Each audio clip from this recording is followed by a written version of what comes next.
Yo, what is good, YouTube? Welcome back to another JC2K video. In today's video, we're doing gameplay with the brand new 100 overall MJ. The problem with this gameplay is that this card is basically the exact same as his previous 100 overall. So that makes it like this card, again, just like the 100 overall Shaq last week, and honestly, like a lot of the cards they've put out in this GOAT promo so far, is basically just a clone of other cards that are already available. So in my mind, it's kind of hard to get excited about a card like this, but we are going to do gameplay with 100 overall MJ, see how he performs in today's video. The problem with this MJ and every other MJ they've dropped besides his actual GOAT card is the fact that his release has not been changed. He still has his own release, which is not a very good jump shot in my team. So interested to try the card out, but a little worried he's not going to be great. Before we hop into the video, if you haven't already, make sure you hit that subscribe button. Help me push towards the 30,000 subscriber mark on the channel. I upload every single day, tons of consistent daily my team content. Would really appreciate it if y'all do subscribe. Without further ado, MJ is 6'6" at point guard, 99 offense and defense, 99 stats literally across the board.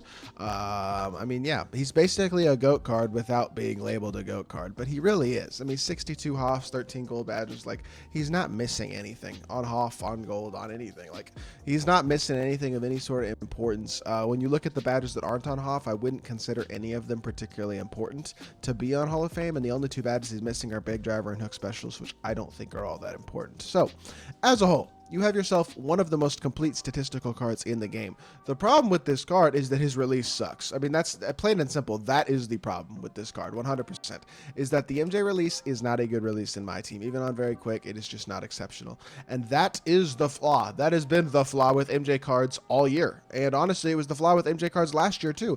MJ's release in 2K21, 2K22 was phenomenal. The last couple years, it has not been a good release.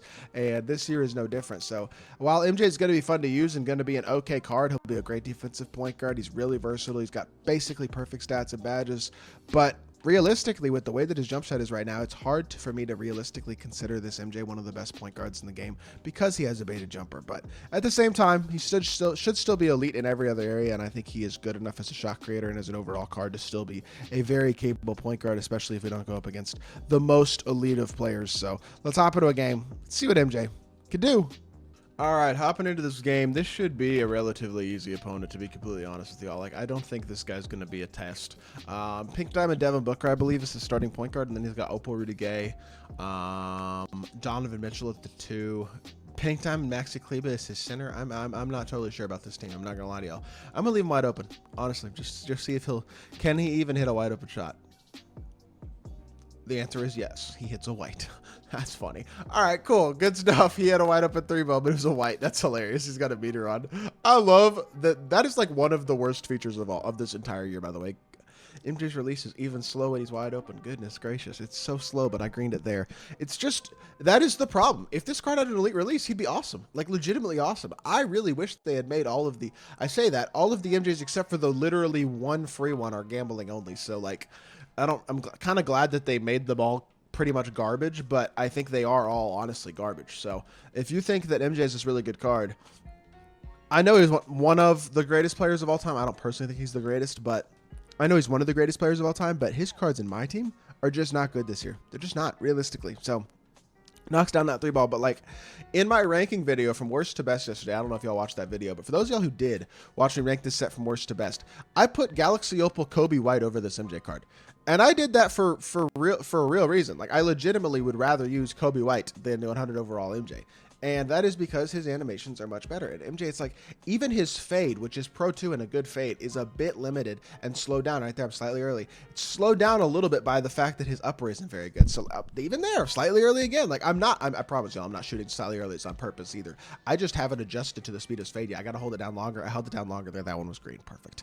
But it is a longer animation across the board. All of his animations are longer. And that matters because against an actual opponent who's not, who doesn't have a really bad team with a couple opals and a couple pink diamonds, like, you're gonna, good shot, I guess, but I don't really care, to be honest.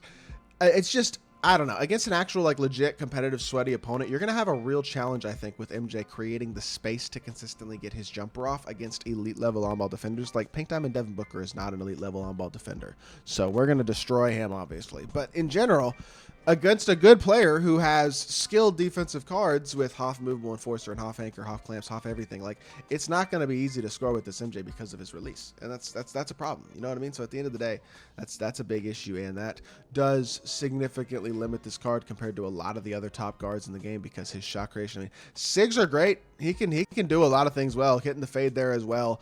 Dominated a bad opponent here, honestly, though, is all we did. This was not a exceedingly impressive game. Let's hop into one more game. Let's get a little more gameplay with MJ. Hopefully, he gets a better opponent.